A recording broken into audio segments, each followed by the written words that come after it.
Hello ladies and gentlemen, welcome to the Game Club. I'm Graham. And I'm George. And this is our fight guide for Lucilius.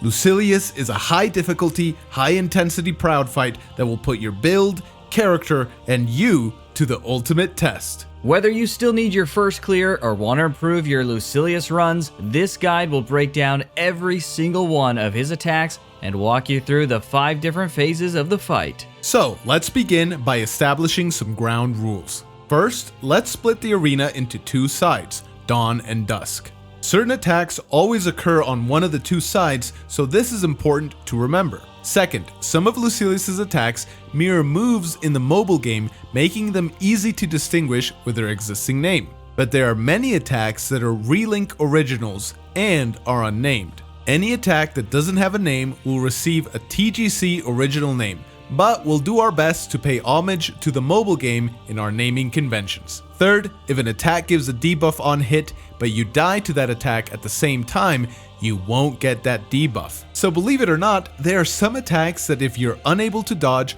dying is a better alternative to blocking, assuming your critical bar is not in danger. The only exception to this is the max HP debuff when failing to do a labor.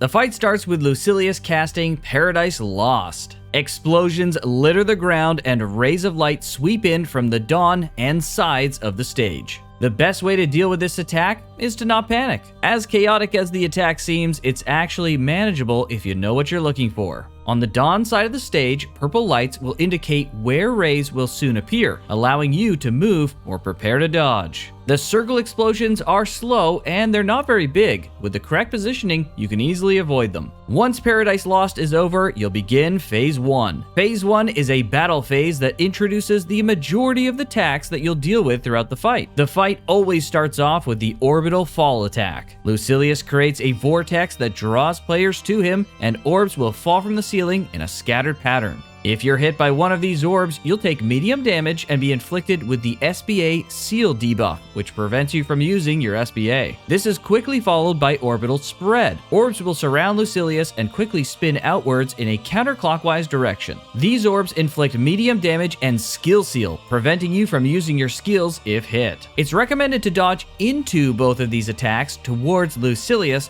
to have the best chance of passing through unharmed and keep up the pressure. At around 97%, you can expect the Iblis Fury attack, which is a multi-hit AoE around Lucilius that's followed up by explosions on the ground. If you get caught in the Fury, it can be quite lethal, so until you learn the dodge timing, we want to point out you can block this attack and come out alive. Just make sure you watch out for the explosions that follow. This is an attack that will be repeated various times throughout the fight at different HP percentages. And through testing, we have some educated guesses about how this attack works. This attack seems to work on some sort of internal token system. Lucilius needs to generate and spend a token in order to use this move, after which he'll be unable to use it again until he gets another token. The 2 ways he can get a token are at certain HP percentages throughout the fight, which are shown on screen, or after a link attack. There's also an internal cooldown before he can do the attack again, even if he has multiple tokens. Once you know the percentages and triggers for this attack, you'll turn one of the most deadly and unpredictable skills into a trivial obstacle. The only situation where it gets unpredictable is if he gets 2 tokens back to back, making the second Iblis Fury difficult to anticipate, but at least you'll know one is coming soon. Regardless, learning and reacting to Iblis Fury's tell is one of the best ways to make it through. When he's about to cast the attack, you'll see thin beams of light flowing into Lucilius, surrounded by a subtle lightning effect. This is contrasted by the thicker, more liquid effect of the red energy that surrounds Lucilius when he's about to go into overdrive. Since this is a multi-hit attack, if you opt to dodge but don't get the perfect dodge off the first swing, you'll want to keep dodging because you don't want to get hit by the follow-up slashes. From here, Lucilius will execute various attacks. The order of his attacks seems to be somewhat random, so let's break down each one in detail so that you can easily identify them and react accordingly. First up are the regular attacks, and there's two variations. Both variations begin with Lucilius's gold sword, the Sword of Repudiation, flashing, followed by a horizontal or vertical slash and two horizontal sweeps from his red swords. If Lucilius holds his gold sword to his left, it'll be a horizontal swipe. If he holds it to the right, it'll be vertical. Next, we've got the follow-up attacks. Follow-up attacks can be inserted in any string of attacks. For Lucilius to execute many of his attacks, he first needs to be in a neutral position, meaning he'll pause briefly after finishing an attack and starting a new one. With the follow-up attack, however, he doesn't need to go back to neutral and can quickly unleash these immediately after most other attacks. Thankfully, these are pretty low damage, but it's something to keep in mind. Axion Light. Lucilius will only do this attack after a regular attack or a follow-up attack that happened after a regular attack. After flying up in the air, he'll target a player with a red line, his eyes will flash purple, and he'll shoot 3 times. And then we have Dark Mines. Lucilius teleports away and his hands will glow purple as mines spawn on the field. When tripped, the mines will explode in a very fast AoE. Here's a tip for dealing with the mines. If the mines are in inconvenient locations, try and step on them after doing a perfect dodge from a different attack. This will safely disarm them, as long as none of your allies are around. Next, we have Blade Waves. Lucilius will flare his wings, his right sword, the red curved sword of Refutation, will glow, flash, and then he will shoot 3 waves from his swords. First, a vertical wave from the right sword, then the left, and finally a horizontal wave from his gold sword. He'll also teleport in between each attack. Each wave inflicts attack down, so try to dodge instead of blocking. The first 2 waves can be avoided by simply moving horizontally.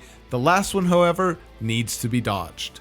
For Iblis, Lucilius teleports into the air, targets a player, both of his red swords connect at the hilt, and you will see a red flash on his left side. The connected swords will come down in a circular motion, followed by both of them launching again in an X formation. This attack is an extremely deadly 2-part attack, so be ready to anticipate it from the tell. You'll know Iblis 0 is coming when the 3 swords slowly spin around Lucilius at a slight angle. Wind will force all players away from him, so if you're already close, just run against the wind as there's a safe spot right around Lucilius. If you're at medium range already, run out of range of the wind as it indicates the range of the attack. Like Iblis Fury, you can also shield this attack and come out of it with your feet on the ground.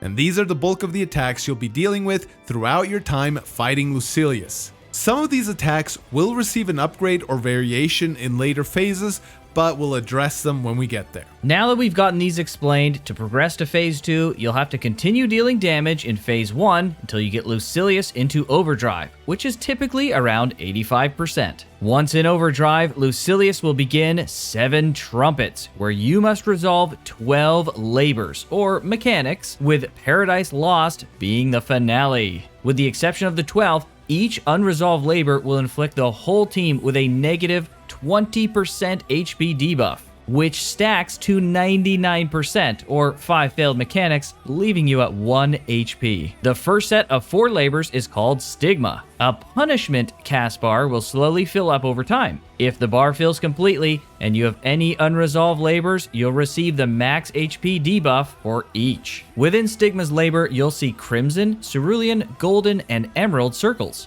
4 of each color, rotating around the stage in 4 concentric rings. The rings will rotate clockwise and counterclockwise in an alternating pattern. So if the outmost ring turns clockwise, the next ring will be turning counterclockwise. The goal of Stigma is to get rid of all the colors by stepping on the circles. During this labor, purple waves will pulse from the outside of the stage towards the center. Thankfully, they move slow enough that you're easily able to dodge or jump over them. Stepping on any of the colors will cause the other untouched colors to turn purple, and after a brief brief grace period, deal damage if stepped on. Players will now have 25 seconds to touch the other 3 circles of the same color and make them all disappear. Once all 4 have been touched, 1 labor will be removed and the other remaining colors will return. If players fail to touch all the colors in time, the labor will reset, and an area-wide attack will happen, and you'll have to try again. Continue this process until all the colors are gone. The next set of 4 labors is Holy Wings. Much like with Stigma, if the ruin bar fills up, you will be inflicted by any uncompleted labors. 4 large colored orbs will spawn in the center of the stage, with smaller purple orbs scattered around the outer area. Once any of the colored orbs in the center is hit,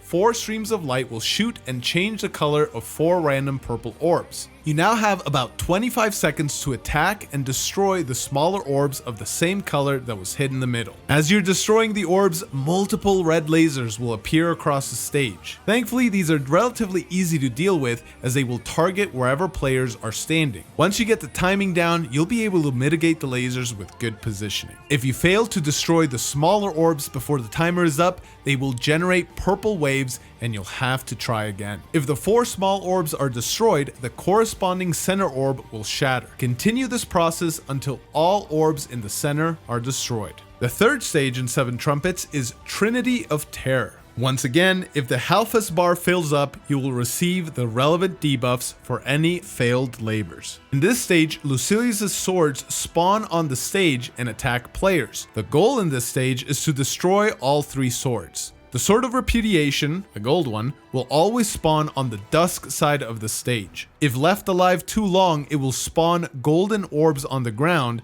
that, if touched, will deal damage and inflict skill seal. Eventually, they'll explode and generate waves. This is by far the most dangerous effect in this labor set, so we recommend taking out that sword first. The Sword of Refutation will send horizontal and vertical blade waves across the stage, while the Sword of Renunciation will target a specific player with a circular AoE, a lunging attack, and a spherical slashing AoE. One thing to note is that every time a sword is destroyed, part of the stage will shatter. In all the chaos, this might look like an attack, but don't worry, it's completely harmless. Additionally, each destroyed sword can be picked up and thrown at the other ones for some defense down and a bit of damage. Once all swords are destroyed, Lucilius will begin the last labor, Paradise Lost. You must complete an SBA full burst on Lucilius in order to interrupt this labor. It's likely you'll have a full SBA by this point, but in case you don't, you'll actually have some time to finish filling your SBA gauge. You even might be inclined to extend this labor as much as possible to deal some extra damage while Lucilius stays still, but he takes reduced damage during this cast, so it's better to just end this stage as soon as possible. Just make sure to pay attention to the SBA gauge of your teammates to make sure everyone will be ready to do an SBA. When you launch the 4 SBAs, Sandalphon will join your SBA chain with a 5th, granting you an insanely cathartic overburst. Should you fail this labor though, don't worry, the fight's not over. You can still survive the same way that you did in the initial Paradise Lost. As an advanced tip, you'll probably be able to get close to getting link time. Try to get the stun gauge as close to full as possible before SBAing. It will depreciate by the time you can attack Lucilius again, but it will help you to get link time just a little bit faster after the phase finishes. But keep in mind, this is just a bonus. If your team's unaware, don't sweat it. What you don't want to do is go into link time in this phase because a lot of your damage is going to get mitigated. Alright, having completed the final labor, you'll enter phase 3, which is just another combat phase. In regards to Lucilius's attacks, this phase is identical to phase 1. The only difference is that Paradise Lost is now part of Lucilius's attack rotation, and periodically he'll cast it when he's in overdrive. Unlike the final labor version, any castings of Paradise Lost can now be interrupted by a single SBA or break. No full burst required, unlike before. And he takes full damage. You can also interrupt this Paradise Lost with a link time. However, this is more tricky because the stun gauge will reset no matter where it is once he begins casting. So the best approach is to make sure at least one of your team members has an SBA at the ready to interrupt the attack. And if you want to get some extra damage in, when Lucilius begins preparing Paradise Lost, take full advantage of this opening to deal as much damage as you can by holding your SBA back until it's almost finished. As well, around this point of the fight, you're likely going to enter link time and break Lucilius, so make sure you plan your buffs and skills accordingly. At 60%, Lucilius enters his Celestial Fusion state, and Phase 4 begins. This is another combat phase that always begins with the final Rebellion attack. This attack begins with Lucilius placing dark pools on the stage. They will initially appear along the edges and sometimes center of the arena in various spacings and patterns. Additionally, pools will then spawn as they target each player and purple lasers will shoot down from above. When the pools trigger, they'll deal damage, but once on the ground, they will only slow you briefly if you step on them. You can use the lasers or the pool's initial attack to perform a perfect dodge, allowing you to move freely. You can also easily avoid the lasers by staying on the move. The biggest threat to you is the pools, so pay attention to their timing and where you place them. You'll notice that if you're near an existing pool, the one currently targeting you will have a larger AoE, so make sure to avoid the other pools. After 3 sets of pools, lasers will appear and begin to follow each player. Orbitals will fall from above, detonate on impact, and generate waves pulsing across the stage. After 4 orbs, additional lasers will spawn in multiple configurations, and in the center of the stage, orbital blackness will fall and detonate in a giant explosion. You definitely don't want to be there when this happens. So move to the edges of the stage and get ready for one final wave spanning the whole arena after orbital blackness touches down. This whole attack can be rather chaotic, but knowing what's coming can go a long way in helping you stay calm and thereby increase your chances of survival. So here's some tips to help you manage. You can dodge into the tracking lasers pretty easily for some invincibility. Alternatively, you can run around the laser in a circle and it will be unable to get you. You can jump over each wave, including the final wave, but dodging into the smaller ones is an easy way for a perfect dodge. And lastly, try to spread out from other players to give you a bit of breathing room. And hopefully everyone's pool placements were carefully considered beforehand. Alright, once Final Rebellion is over, we head right back into a battle phase, much like phases 1 and 3. That said, there are some additional attacks that appear and some upgrade or variations of existing attacks. Let's first touch on the upgraded and variant attacks. Orbital Fall, in addition to the scattered pattern, will now have a ringed pattern. Orbital Spread, in addition to the fast spinning, will now have a slow spin. When it comes to these two attacks, we actually notice something very strange. The additional variations of the ringed fall and the slow spread are not actually the same per player. So what you see on your screen may actually be different from what another player experiences simultaneously. This could very well be a bug and get fixed later, but it was something we noticed, so we thought we'd bring it up. The regular and follow-up attacks have been upgraded to celestial versions. All of these swipe attacks now generate blade waves. Beware. As for Blade Wave itself, this attack is upgraded to celestial blade waves, and the 2 red swipes from this attack now generate 3 waves, and the final wave is much wider. Alright, now the 2 new attacks are Phosphorus and Axion Apocalypse. When Lucilius teleports to the Dawn side of the stage, he's going to cast Phosphorus. He'll target a player and a giant vertical slash will come down across the stage. When Lucilius teleports to the Dusk side of the stage, he's about to cast Axion Apocalypse. A giant horizontal laser will sweep right across the stage. Phosphorus is generally easy to dodge based on reaction alone, but Axion Apocalypse is insanely fast. So be ready to dodge it almost immediately as you realize it's coming. Both attacks give you the max HP down debuff, skill seal, and SBA seal, so watch out. If you're not confident in dodging, it's honestly better to get hit and die than to block, as long as your critical bar is not in danger. While Lucilius is not in overdrive, he'll occasionally summon a single labor. Wings of Sin is the simpler form of the Holy Wings labor, and if you fail it, you'll receive a 20% max HP debuff. And the mechanics in this labor work the same as they did before. Requiem is a simpler form of Stigma with the same mechanics and debuffs on failure to execute. For both of the labors, however, make sure to watch out for Lucilius, as he'll teleport around the stage, spawning Orbital Spread. What a freaking a-hole! When in overdrive, remember that Paradise Lost continues to be a possible attack in this phase, so always keep an SBA on standby. However, aside from the labors, all his attacks can be interrupted with a well-timed SBA. So as a bit of a pro tip, if you start to lose momentum at this point in the fight, using an SBA is a good strategy if you find your team is getting overwhelmed by Lucilius's onslaught. Not only does it stop a particular attack of your choosing, but it also gives you a nice opportunity of attack. Eventually you'll arrive at 30% HP, in which Lucilius will cast Final Rebellion again. but you already know what to do. At 20%, he'll cast Gopherwood Arc. Yes, that's actually the name. We didn't make that up. Like Sandophone states, stay calm, though swift, his movements are predictable. And predictable they are, as every time he does Gopherwood, the attacks are always exactly the same. First, portals will spawn around the stage with purple lines indicating Lucilius's path, allowing you to move out of the way. If he passes close by you but doesn't connect, your character will be bumped by a wind box. Once the screen goes dark, bars will appear instead of lines indicating a full path of danger. And once the bars fill up, Lucilius will pass right through, dealing damage. If you are struggling with this attack, don't worry, we've got your back. When this attack happens, all the players are put in one spot. If you pull back just a little bit, all you'll have to make is minor movements and you'll be totally fine. Simple as that.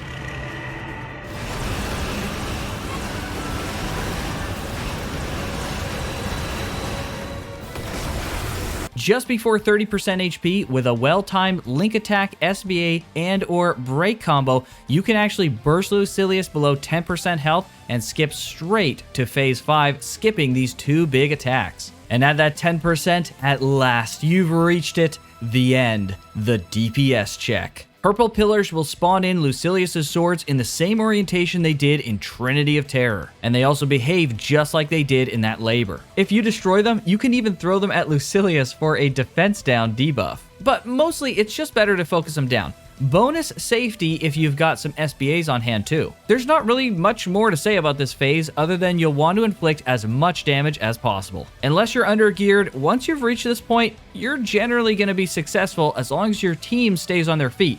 So keep a lookout for those AoEs and finish the fight. And congratulations on beating Lucilius. Whew, wow. We dissected this fight through and through, up and down, left to right. Though unlikely, if there's anything we missed, please let us know down in the comments. Also share your Lucilius strats so we can work together and get faster clears. A huge thank you to these individuals. We could not have done the testing required without them. And if there's any future fights like Lucilius, you better bet we'll have a guide coming. But with that, we'll see ya in the next one. See you later.